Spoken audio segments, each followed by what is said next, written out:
मौत के टिकटिक ने तेल अवीव को दहलाकर रख दिया और जिस तरीके से ये धमाका हुआ है उसने कई तरह की आशंकाओं को एक बार फिर से बढ़ा दिया है। क्योंकि एक तरफ तो शांति की कोशिश, एक तरफ तो यह बात हो रही थी कि बंधकों को रिहा किया जाएगा, लेकिन इस धमाके के बाद से निश्चित तौर पर नेतन्याहू का गुस्सा भड़केगा और ये किस तरह से बदले की आग में तब्दील होगी इसका अंदाजा लगाया जा सकता है, क्योंकि उसी बदले की आग में ये युद्ध यहां तक पहुंचा है। जी हां, 5 बसों में विस्फोटक रखे गए थे और 5 में से 3 टाइम बम में धमाका हुआ और पूरा इलाका आग की तेज लपटों में घिर गया। बसों में ब्लास्ट के बाद मौके पर अफरा तफरी का माहौल बन गया, लोग इधर से उधर भागने लगे। भीषण धमाके की वजह से विस्फोट हुआ और हर बस में करीब 5 किलो विस्फोटक रखा गया था और टाइम सेट करके रखा गया था। 5 में से 2 बसों में धमाके नहीं हुए। जिन बसों में धमाके नहीं हुए उनमें से विस्फोटक बरामद किए गए हैं। विस्फोटकों में हिब्रू भाषा में संदेश लिखा गया है। इस हमले के बाद एक संदिग्ध की सीसीटीवी फुटेज भी बरामद की गई है। यह संदिग्ध मौके से भागता हुआ नजर आया। तेल अवीव में धमाका 7 अक्टूबर 2023 के हमले के बाद सबसे गंभीर घटना है। विस्फोटकों में टाइम सेट करने में मामूली सी चूक नहीं हुई होती तो इजराइल को बहुत बड़ा नुकसान हो सकता था, दर्जनों लोगों की जान जा सकती थी। तो समीर, जिस तरीके से यह पूरी प्लानिंग की गई है, साफ पता चल रहा है कि इसके बाद इजराइल का रिएक्शन और भी सख्त होगा। जी हां, इजराइल के लिए निश्चित तौर पर यह बहुत बड़ा सेटबैक है। इजराइल में सीरियल बम ब्लास्ट हुआ है, एक के बाद एक 3 बसों में बड़े विस्फोट होते हैं। बसों में ब्लास्ट का जो वीडियो सामने आया है वो अपने आप में खौफनाक है। किसी के हताहत होने की खबर हालांकि अभी तक इजराइल से बाहर नहीं आई है, लेकिन तस्वीरें बता रही हैं कि नुकसान अच्छा खासा हुआ है। 3 बसों में धमाके हुए हैं, एक के बाद एक 3 सीरियल बम धमाकों से दहल गई है कमर्शियल कैपिटल इजराइल की। तेल अवीव में 5 बसों में कुल बम लगाए गए थे। यानी आप सोचिए जो नुकसान हुआ है, जिस तरह से हमलों को अंजाम दिया गया है, इरादा उससे भी ज्यादा आतंक मचाने का था, इरादे उससे भी ज्यादा खौफनाक थे। ये तस्वीरें आप देखिए 3 बसों में कैसे धमाके हुए हैं। TV9 भारतवर्ष पर धमाके के बाद की ये एक्सक्लूसिव तस्वीरें आपके सामने। या तो 5 बसों में बम रखे गए थे, 3 बसों में विस्फोट हो गया, धमाका हो गया। टाइमर बम होने का शक है, पुलिस ने यह कहा है और इसी वजह से एक नियत समय पर यह धमाके हुए। हालांकि 2 बसों में धमाका नहीं हुआ जिससे विस्फोटक बरामद किया गया है।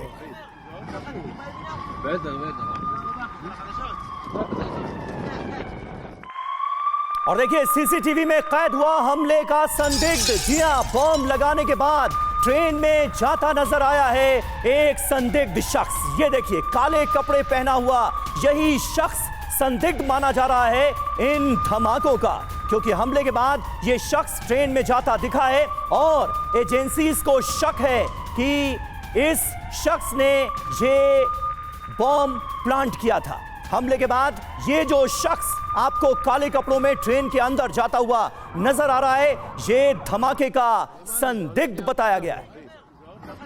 ये 2 तस्वीरें आपके सामने, एक तरफ आप देख रहे हैं इजराइल में जो सीरियल बम ब्लास्ट हुए हैं उसके बाद कैसे कोहराम मचा हुआ है, और दूसरी तस्वीर है उस संदिग्ध की जिसके बारे में एजेंसीज को शक है कि ये हमला इसी शख्स ने जो बम रखा, जिस तरह से बम को प्लांट किया गया, उसी के बाद ये बड़े धमाके हुए हैं। 3 बसों में धमाके हुए हैं और कुल 5 बसों में बम प्लांट किया गया था और मौके से मिला बसों में लगाया गया बम। जी हां, बमों पर अरबी हिब्रू में एक मैसेज लिखा हुआ है, संदेश लिखा हुआ है। बमों पर टाइमर लगे होने की खबर है, यह भी जानकारी सामने आ रही है, जिसकी वजह से एक फिक्स टाइम पर ये बम फटने थे, लेकिन 2 बसों में ऐसा नहीं हो पाया और वही रिकवर किया गया है और इसी के आधार पर यह सारी जांच आगे बढ़ रही है, सारे दावे किए जा रहे हैं।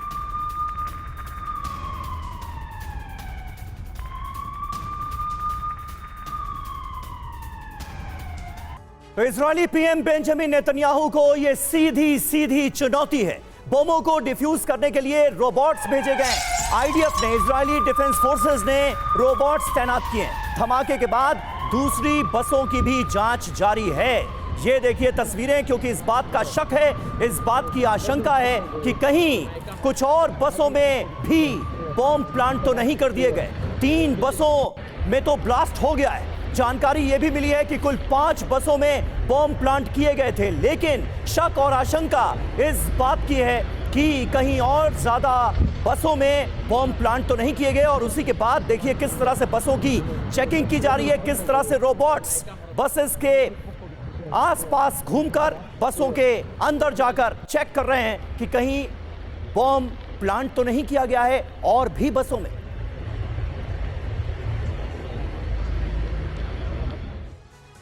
और बम विस्फोट के बाद एक्शन में इजरायल में सर्च ऑपरेशन जारी। ये रक्षा मंत्री ने कहा, शरणार्थी शिविर में जांच तेज हो गई है।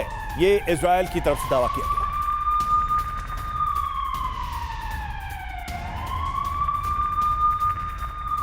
तो जो कैंप्स हैं शरणार्थियों के, उसमें जांच तेजी से की जा रही है। एक्शन में इजरायल आ चुका है क्योंकि ये बहुत बड़ी घटना है तेल अवीव की। तेल अवीव में जो हुई है, और लगातार इस मामले में सर्च ऑपरेशन चलाया जा रहा है, जांच चल रही है, संदिग्धों की तलाश चल रही है। और हमारे साथ इस बड़ी खबर पर बात करने के लिए कई खास मेहमान मौजूद हैं। लेफ्टिनेंट जनरल वीके चतुर्वेदी हमारे साथ मौजूद हैं, एयर कमोडोर एसपी सिंह भी हमारे साथ मौजूद हैं, और हमारे 2 सहयोगी जो लगातार हमें हर अपडेट से करा रहे हैं, वाकिफ सुमित चौधरी और मनीष झा भी हमारे साथ मौजूद हैं। सुमित, सबसे पहले मैं आपके पास आऊंगा। ये जो कुछ भी इजराइल में होता हुआ हम अपनी आंखों के सामने देख रहे हैं, जो तस्वीरें इस वक्त हमारे सामने हैं ब्लास्ट की, इसके पीछे सबसे बड़ा मोटिव क्या नजर आता है? एक तरफ इजराइल और अमेरिका की तरफ से यह धमकी कि गाजा को नर्क बना दिया जाएगा अगर सारे बंधकों को रिहा नहीं किया गया तो, और दूसरी तरफ से यह जवाब। देखिए समीर, इस समय खासतौर पे इजराइल का फोकस ना सिर्फ गाजा है बल्कि वेस्ट बैंक में भी है। और अभी अगर आप देखें, पिछले 2 दिनों से तुलकरम जोन का कैंप है जो सबसे बड़ा, आप कैसे दूसरा सबसे बड़ा कैंप है वेस्ट बैंक के अंदर, उसमें सबसे ज्यादा ऑपरेशन चलाए जा रहे हैं। और खास बात यह कि इन आईडी ब्लास्ट के साथ उसको इसलिए देखकर जोड़ा जा रहा है क्योंकि कहा यह जा रहा है कि एक बॉम्ब के ऊपर साफ तौर पर लिखा था कि रिवेंज ऑफ तुलकरम कैंप, यानी ये लगातार कहा जा रहा है कि उसी कार्रवाई का नतीजा है कि वेस्ट बैंक से कुछ लोगों ने इसको प्लांट किया। हालांकि अब जो सिक्योरिटी फोर्सेस हैं इजराइल की, वो इस बात का दावा भी कर रही हैं कि हर बम के अंदर करीबन 5 केजी का एक्सप्लोजिव रखा गया था। लगातार इसको इस तरीके से प्लांट किया गया कि उस समय प्लांट किया गया जब उसके आसपास करीबन 100 लोग हों, ज्यादा कैजुअलिटीज हों। और लगातार वेस्ट बैंक में जिस तरीके से इजरायली फोर्सेस को बढ़त मिल रही है, या वो अपने आप कह सकते हैं सिक्योरिटी रिव्यू कर रही है, उसके एवज में ये बड़ा ब्लास्ट करने की कोशिश की जा रही है। और यही वजह है कि अब इजराइल इसको एक टेररिस्ट अटैक तो घोषित कर ही चुका है, अब कहा जा रहा है कि और बड़े ऑपरेशन अब वेस्ट बैंक में भी चलने की उम्मीद है। बिल्कुल। और देखिए, हमलों पर इजरायल की फौज का बयान भी सामने आया है। वो बयान हम आपको बता रहे हैं। हमले के लिए इस्तेमाल हर बम का वजन 5 किलो था। 5 किलो वजनी हर बम, यानी ईच बम 5 kg के वेट का था। और बम पर लिखा था तुलकरम कैंप से बदला, जैसा कि सुमित भी बता रहे हैं, रिवेंज था ये एक तरीके से। और इजरायल को कहीं ना कहीं ये मैसेज देने की कोशिश की जा रही है कि अभी भी खतरा गया नहीं है। और ये तुलकरम कैंप का जो बदला है, जो मैसेज में दिया गया है, ये डायरेक्टली उसी चीज को इंडिकेट कर रहा है कि इजरायल अपनी कार्रवाई से बाज आए, नहीं तो ऐसे हमले हम करने में सक्षम हैं। तो देखिए, ये बड़े हमले अंजाम दिए गए। अब इसका अंजाम आगे क्या होगा इसके बारे में कोई नहीं जानता, लेकिन इजराइल की आर्थिक राजधानी को दहला दिया गया है। जरा इन 5 तस्वीरों पर नजर डालिए। सबसे पहले देखिए कैसे एक के बाद एक 3 बम ब्लास्ट इजराइल के तेल अवीव में हुए, और तीनों ही बसों में ब्लास्ट के बाद की इन तस्वीरों में आग के शोले, आग की लपटें आपको नजर आएंगी। तो वहीं बम प्लांट करने के बाद संदिग्ध आरोपी का एक सीसीटीवी भी सामने आया है, जो हम आपको दिखा रहे हैं, जिसमें वो ट्रेन के अंदर जाता हुआ दिखाई दे रहा है। काले रंग के कपड़े इसने पहन रखे हैं। साथ ही आखिरी तस्वीर में आपको वो बॉम्ब दिखाई दे रहा होगा जो इन सभी बसों में लगाया गया था, 5 किलो एक्सप्लोसिव के साथ। इस बॉम्ब पर अरबी और हिब्रू भाषा में एक संदेश भी लिखा है, और यह संदेश, ये मैसेज जुड़ा हुआ है तुलकरम कैंप से। और तेल अवीव बम धमाके की हमास ने जिम्मेदारी ली है। हमास की तुलकरम बटालियन ने इसका जिम्मा लिया है। शहीदों का बदला भुलाया नहीं जाएगा, ये हमास ने मैसेज दिया है। तो देखिए अब क्लेम भी आ चुका है और यह बात क्लियर हो गई है कि हमास इस जंग को आगे ले जाना चाहता है इन धमाकों, इन हमलों के बाद से।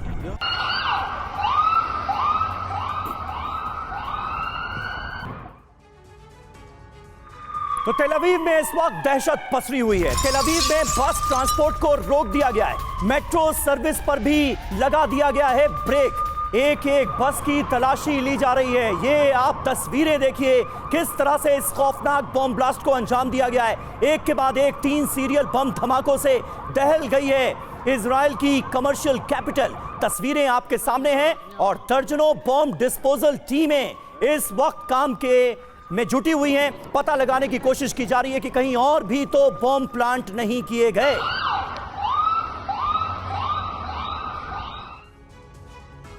हमास की तरफ से दावा जरूर आया है। सवाल यही कि मौत का टाइमर सेट करने वाला कौन? तो कुल 5 बसों में टाइम बॉम्ब रखे गए थे। हर टाइम बॉम्ब में 5 किलो विस्फोटक का इस्तेमाल किया गया। रात 9 बजे एक साथ 3 बसों में धमाके हुए। जी हां, 2 बसों में धमाके नहीं हुए और इन बसों से विस्फोटक बरामद किया गया है। और इसी के बाद एजेंसीज की तरफ से कहा गया कि कुल 5 बसों में बॉम्ब्स प्लांट किए गए थे। ये तो क्लियर है। बाकी बसेस की चेकिंग की जा रही है। रात का समय होने की वजह से कोई हताहत नहीं हुआ, ये खैरियत की बात रही। पार्किंग में खड़ी गाड़ियों में कोई मौजूद नहीं था। एजेंसियों ने इलाके को घेरा और जांच जारी है। अब सवाल देखिए यही है कि मौत का टाइमर सेट करने वाला ये शख्स कौन था। लेकिन हमास तो सीधे सीधे रवि जिम्मेदारी ले रहा है कि इस अटैक के पीछे, बॉम्ब ब्लास्ट के पीछे उसी का हाथ है। हमास ने यह क्लेम कर दिया। चतुर्वेदी सर, अब क्या यह मान लिया जाए कि शांति का, पीस का कोई तरीका नहीं बचा है? क्योंकि जो थोड़ी बहुत उम्मीदें जगी थी वो इनिशियल अगले वॉर स्टेज के प्रिपरेशन में नजर आने लगी थी, लेकिन इस हमले ने, इस डायरेक्ट मैसेज ने यह बता दिया है कि हमास इस जंग को आगे ले जाना चाहता है और इजराइल निश्चित तौर पर इस पर रिएक्ट करेगा। रवि, एक ऐसे फेज में ये लड़ाई जाती दिख रही है जो कि high cost in terms of man power, soldiers, इसमें जाएगी और जो हमास की तरफ से वो लो कॉस्ट ऑप्शंस हैं। और इसमें अगर आप देखें तो मैं सोचता हूँ जो ये हमला हुआ है ये बहुत ही बिना सोचे समझे का किया है, जिसका कोई इफेक्ट नहीं हुआ।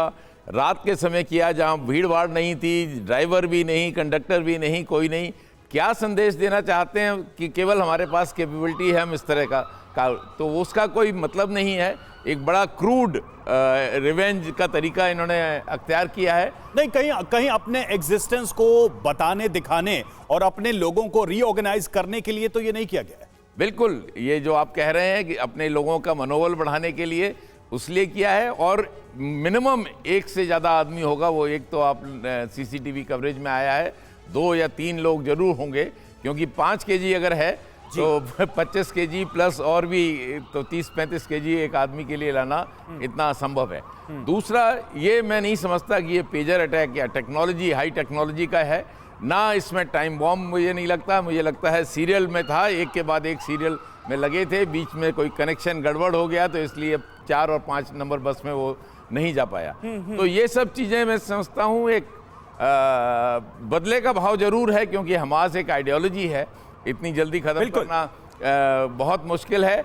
लेकिन बिल्कुल सही बात है, बिल्कुल सही बात है चतुर्वेदी जी। और यहां पर तो एक संदिग्ध नजर आ रहा है। जाहिर है ये तमाम हमलों के पीछे कोई एक शख्स तो नहीं होगा, जब हमास जैसा संगठन बाकायदा इसकी जिम्मेदारी ले रहा है। तेल अवीव हमले पर देखिए इस बीच एक नया खुलासा हुआ है। हमले का मकसद कई लोगों को मारना था।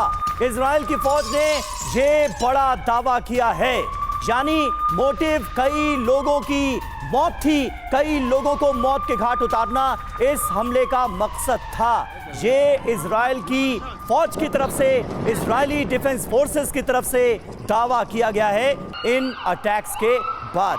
आईडीएफ की तरफ से क्या बताने की कोशिश है सुमित? देखिए, आईडीएफ इस बात को लेकर साफ तौर पर क्लेम कर रहा है कि एक बड़ा टेररिस्ट ऑपरेशन था और इसका मकसद या कुछ बसेस को टारगेट कर सांकेतिक नहीं था। इसका टारगेट, इसका मकसद था कई लोगों को मारना। और यही वजह है कि वेस्ट बैंक के अंदर कहा जा रहा है कि इजराइल ने अपने ऑपरेशन को और ज्यादा इंटेंसिफाई कर दिया है। लगातार ज्यादा रीइंफोर्समेंट भेजी जा रही है, 3 बटालियन मूव कर दी गई है और 2 बजे करीब नेतन्याहू एक बार फिर से इजरायली समय के अनुसार एक बड़ी सिक्योरिटी मीटिंग लेंगे, जिसमें यह तय किया जाएगा कि वेस्ट बैंक के अंदर ऑपरेशन कैसे चलाया जाए, कितने स्केल पर चलाया जाए। और मैं बार बार आपको कह रहा हूं समीर कि अब इजराइल का फोकस गाजा के साथ साथ वेस्ट बैंक पर भी ज्यादा है। पिछले 2 दिनों में जिस तरीके के तुल्कम कैंप में या फिर दूसरी जगहों पर इजराइल ने ऑपरेशन चलाए हैं, वो इस संकेत दे रहे हैं कि इजराइल चाहता है कि जो ऑपरेशन, जैसे ऑपरेशन उन्होंने गाजा में चलाए, कम से कम उसी ग्रेविटी के, उसी तरीके के ऑपरेशन। सुमित, ये जानकारी सामने आ रही है कि गलती से एएम की जगह पीएम सेट हो गया और इस वजह से नुकसान उतना ज्यादा नहीं हुआ है।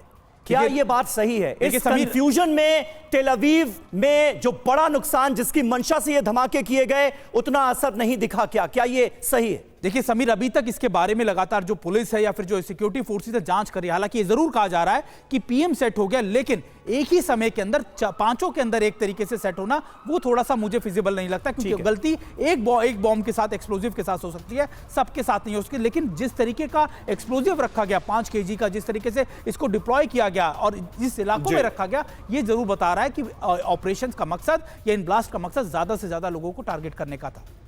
बिल्कुल। और देखिए अगली खबर, अगली बड़ी ब्रेकिंग इस पूरे मामले से जुड़ी हुई। तेल अवीव सीरियल ब्लास्ट पर यह बड़ी जानकारी सामने आ रही है कंफ्यूजन की वजह से। जैसा कि समीर बता रहे हैं कि यह भी कहा जा रहा है कि कंफ्यूजन की वजह से बाल बच गया तेल अवीव, यानी कि एम टाइमर में सेट होना था बॉम्ब के और वो पीएम सेट हुआ, जिससे ये धमाका हुआ, जैसा कि ये दावा भी किया जा रहा है। बहरहाल अब सबसे बड़ी बात यह है कि क्या ये एक अपने आप में ग्रीन सिग्नल मिल गया है ट्रंप को, नेतन्याहू को, बड़े नेक्स्ट लेवल के अटैक के लिए? मनीष, सबसे बड़ी बात तो यही है, एक बहाना, एक रीजन जो ढूंढा जा रहा था, उस पर हम मनीष से जवाब लेंगे।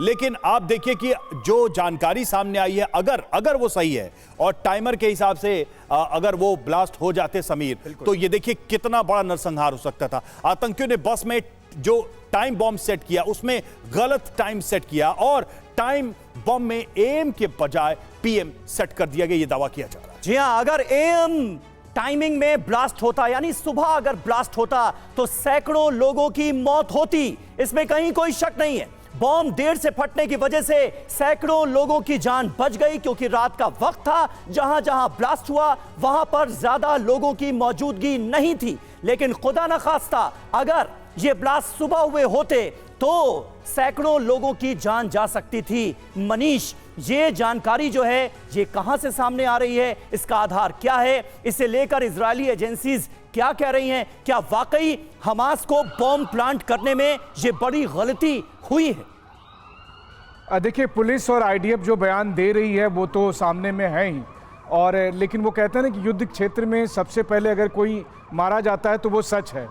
एक ऐसे वक्त में जब हमास को ये पता है कि गाजा पर ऑपरेशन तेज कभी भी हो सकता है या फिर अगला निशाना वेस्ट बैंक है, ठीक उस समय वो इस बात को लेकर सोचते हैं कि चलो बस में बम लगाते हैं, रात में लगाते हैं, गलत टाइमर भी सेट कर देते हैं, कोई मारा भी नहीं जाता, और फिर उसमें बदले को लेकर एक मैसेज भी लिख देते हैं ताकि सारा का सारा गुस्सा जो हमारे खिलाफ हो और वेस्ट बैंक में रहने वाले लोगों पर आईडीएफ को कार्रवाई का बहाना मिल जाए। एक एंगल इस रूप में भी देखिए कि आखिर इसके पीछे का सच क्या है। आज भी 7 अक्टूबर को हुए हमास के हमले के पीछे जांच होनी बाकी है कि इसमें क्या अंदर से किसी का हाथ तो नहीं है। उसी तरीके से ठीक ऐसे वक्त में जब गाजा के बाद वेस्ट बैंक पर ऑपरेशन होना था, जब आईडीएफ को एक मौका चाहिए था, ठीक उसी वक्त हमास की तरफ से ऐसा ऑपरेशन हो और वो भी ऑपरेशन फेल हो जाए। लेकिन इसमें एक पेच ये लगता है कि तो हमास की तरफ से इस पे क्लैरिटी आनी चाहिए कि हमने नहीं किया, ये हमारा काम नहीं है। देखिए, हमास की तरफ से बिल्कुल क्लैरिटी आनी चाहिए, लेकिन हमास ने यह कहा भी नहीं था कि हाँ हमने किया, लेकिन उससे पहले इजरायली एजेंसियों ने कह दिया कि हमास के एक फ्रेंचाइजी ग्रुप ने जो है सो जिम्मेदारी ले ली है। अब देखिए, दिक्कत यह है कि आईडीएफ और हमास के बीच जो कुछ अभी चल रहा है उसमें किसकी तरफ से क्या सच बोला जा रहा है ये कहना मुश्किल है। क्योंकि टाइमिंग देखिए, अभी 12 घंटे भी नहीं बीते हैं जबकि 2 मासूमों के डेड बॉडी को भेजा गया है। पूरे इजराइल में इस वक्त बहुत ही ज्यादा शोक है और ठीक उसी वक्त एक के बाद एक बस में धमाके होते हैं और उसमें लोग नहीं मारे जाते हैं, वो ऑपरेशन फेल हो जाता है और फिर एक संदिग्ध दिखता है, 5 जगह बम लगाते हैं आप और केवल एक संदिग्ध दिखता है। और तो मतलब बहुत सारी इस थ्योरी में ऐसे पेच, बहुत सारी थ्योरीज हैं जिन पर सवाल उठते हैं, कहीं कोई इंटरनल साजिश तो नहीं है इसके पीछे। ऐसा क्यों होता है कि एक तरफ धमकी दी जाती है कि गाजा को नर्क बना देंगे, इजराइल की तरफ से भी, अमेरिका की तरफ से भी, और अचानक ये ब्लास्ट हो जाते हैं? क्या मंशा है इसके पीछे, ये पता करने की कोशिश करनी होगी। और देखिए बड़ी खबर आ रही है, तेल अवीव हमले के बदले की तैयारी शुरू हो गई। वेस्ट बैंक में 3 नई बटालियंस भेज दी गई हैं। वेस्ट बैंक में इजराइल का बड़ा ऑपरेशन भी शुरू हो गया है। तो ये देखिए तस्वीरें ब्लास्ट की, और इसका अंजाम भी अब हमारे सामने है इस खबर के रूप में। वेस्ट बैंक में इजराइल का बड़ा ऑपरेशन शुरू हो गया है, यहां पर 3 और बटालियन भेज दी गई। और देखिए सीसीटीवी फुटेज में दिखा धमाकों का संदिग्ध। जी हां, धमाकों के बाद भागता नजर आया संदिग्ध, जिसकी सीसीटीवी तस्वीरें सामने आई हैं। मेट्रो ट्रेन में घुसता नजर आया है वो संदिग्ध। ये तस्वीरें उसी संदिग्ध की हम बता रहे हैं, काले कपड़ों में वो मेट्रो ट्रेन में बोर्ड करता हुआ दिखाई दे रहा है, जिस पर शक है। सिंह सर, अब बात कुल मिलाकर यहां आके रुकती है। जैसा मनीष भी कह रहे थे कि रिएक्शन आएगा, इसकी टाइमिंग, इसका तरीका बहुत सारे सवाल पैदा करता है। लेकिन इतना तो क्लियर है कि ट्रंप के सपोर्ट से नेतन्याहू बड़े ऑपरेशन के लिए तैयार बैठे हैं और ये एक बहाना मिल गया। बिल्कुल, देखिए ये बात तो है, ये एक बहाना बन सकता है ऑपरेशन को फास्ट ट्रैक और एक्सेसिव करने के लिए। इसमें मैं एक डिफरेंट पर्सपेक्टिव देना चाहता हूँ। वो पर्सपेक्टिव ये है कि इजराइल जो है 7 अक्टूबर को उनका फंक्शन थे, उनका सेलिब्रेशन था, तो उस समय शायद उनकी सिक्योरिटी एजेंसी अलर्ट नहीं थी और वो हमास से जो इतना बड़ा कांड उसमें कर पाया। लेकिन उसके बाद कंटिन्यूसली इनका युद्ध चल रहा है। युद्ध के समय हर देश में सारी एजेंसियां हाई अलर्ट पर होती हैं, इंटेलिजेंस एजेंसीज, सिक्योरिटी एजेंसीज। उसके समय में कैसे एक आदमी या 2-3 आदमी जो भी अंदर आ पाए, अंदर बॉम्ब लगा पाए, उसके बाद मेट्रो में चढ़ गए। इस पूरे दौरान में क्या इजराइल की सारी एजेंसी सो रही हैं? मैं मानता नहीं इस बात को। तो कोई ना कोई सच्चाई जो है कहीं और है कि वो आदमी कैसे अंदर आ पाए, कैसे बॉम्ब ब्लास्ट लगा पाए और कैसे जा पाए। ये सारा जो इवेंट है वो कैसे मैनेज हुआ। नहीं, सिंह साहब, आप जो सवाल उठा रहे हैं उससे ऐसा लग रहा है कि आप भी कहीं ना कहीं इंटरनल साजिश की ओर इशारा कर रहे हैं। बिल्कुल। क्या आधार, मतलब गाजा पर एक बार फिर ताबड़तोड़ अटैक का, गाजा को बर्बाद करने का आधार जानबूझकर बनाया गया है इन हमलों के जरिए, आप ये कहना चाह रहे हैं? एब्सोल्युटली, मेरा यही मानना है। अदरवाइज जो देश इस समय इंटेलिजेंस पूरे हाई अलर्ट पर हो, उसमें अंदर घुस के, अंदर आके, उनके सेंट्रल बिल्कुल कैपिटल में आके वहाँ पे ये अटैक कर पाना ऑलमोस्ट असंभव है। तो ये मेरा मानना है कि ये कोई ना कोई इंटरनल साजिश है जिसको प्लान करके एग्जीक्यूट किया गया ताकि ये बहाना बन जाए। ठीक है, सवाल बहुत सारे हैं और इन सवालों का जवाब शायद मिलना मुश्किल है, क्योंकि ये दौर ऐसा है जिसमें इस तरह के घटनाओं के बाद सीधे हमले की तैयारी में इजराइल हमेशा नजर आया है। और इस बार भी आशंका यही है कि इजराइल की तरफ से ऐसे ही बड़े रिएक्शन हो सकते हैं। और देखिए, सीरियल धमाकों के बाद नेतन्याहू ने बैठक की है। वेस्ट बैंक में आतंकी ठिकानों पर हमले के आदेश दिए गए, जैसा कि हम कह भी रहे थे, और बैठक में संदिग्धों की धरपकड़ के भी आदेश दिए गए। नेतन्याहू का ऑफिस लगातार अपडेट ले रहा है।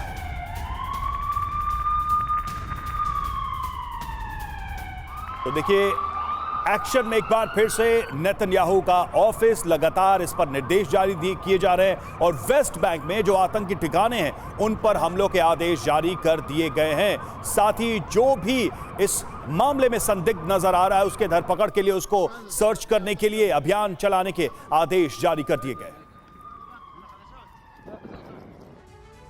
और देखिए, प्रधानमंत्री बेंजामिन नेतन्याहू धमाकों की पल पल की अपडेट ले रहे हैं। यह जानकारी सामने आई है, शक की सुई हमास और ईरान पर जाती है। इजरायली मीडिया में जो खबरें इस वक्त चल रही हैं उसकी माने तो ऐसा कहा जा रहा है कि इन सीरियल बम धमाकों की योजना ईरान ने बनाई है। हमले को वेस्ट बैंक में मौजूद हमास के लड़ाकों ने अंजाम दिया। ये इसलिए भी कहा जा रहा है क्योंकि इजरायली सुरक्षा एजेंसी शिन बेट ने यह पता लगाया है कि वेस्ट बैंक के सामरिया में हमलों के मद्देनजर बड़ी एक्टिविटी हुई है।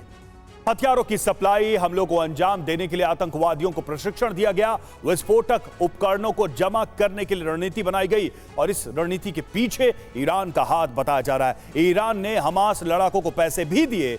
बमों को सुबह 9 बजे फटना था, लेकिन टाइमिंग गलत तरीके से सेट की गई, जिसकी वजह से विस्फोट अलग समय पर हुआ है, यह भी कहा जा रहा है। चतुर्वेदी सर, एक तो कॉन्स्पिरेसी थियरी की बात की जा रही है, लेकिन दूसरा एक कंपैरिजन अगर ड्रॉ करें, जब इजराइल पर हमला किया गया, एक शांतिपूर्ण तरीके से चल रहे कंसर्ट पर हमला किया गया, यह जानते हुए कि यह कितना बड़ा हमला है और इसका अंजाम क्या हो सकता, वो अंजाम हुआ भी।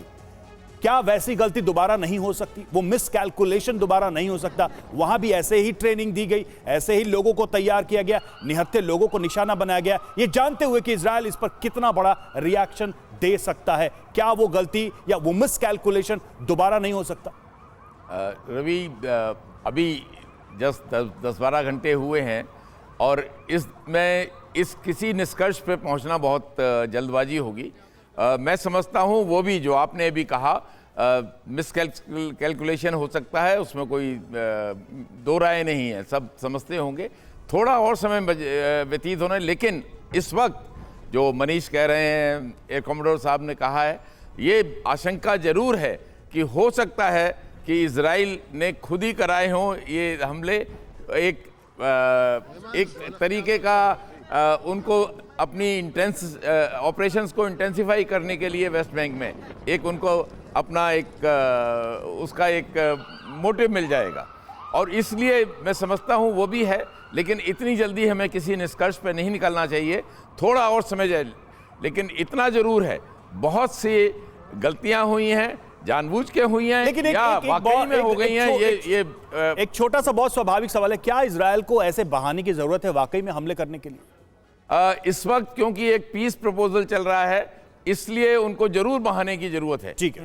अदरवाइज वैसे Israel is a strong nation, it sends strong messages, अच्छे संकेत देता है, उसके लिए उसको जरूरत नहीं थी। लेकिन इस वक्त क्योंकि एक पीस प्रपोजल, बंधक रिहा हो रहे हैं एक दूसरे के, उस वक्त ऐसी चीज होना, उसके लिए जरूर बहाने की जरूरत है। ठीक है, ठीक है, ये बहुत महत्वपूर्ण है ऐसे वक्त में जब ये बात कही जा रही हो कि भाई अमेरिका की तरफ से, इजराइल की तरफ से ये जो धमकी आई है, इसने कहीं ना कहीं सिचुएशन को और ज्यादा खराब कर दिया है, क्योंकि सीज फायर के वायलेशन का आरोप इससे पहले हमास की तरफ से लगाया गया इजराइल पर। हमास के खिलाफ बड़ी कार्रवाई करेगा इजराइल। नेतन्याहू ने दे दी है बड़े हमले की वार्निंग। ये देखिए एक और बड़ी खबर, वेस्ट बैंक में इजराइल ने हमला तेज कर दिया है, यानी इजराइल के निशाने पर अब वेस्ट बैंक के वो तमाम इलाके माने जा रहे हैं जो कि हमास के लड़ाकों का गढ़ हो सकते हैं। एक बार फिर इस जंग के बढ़ने के आसार, आशंका सीधे तौर पर नजर आ रही है।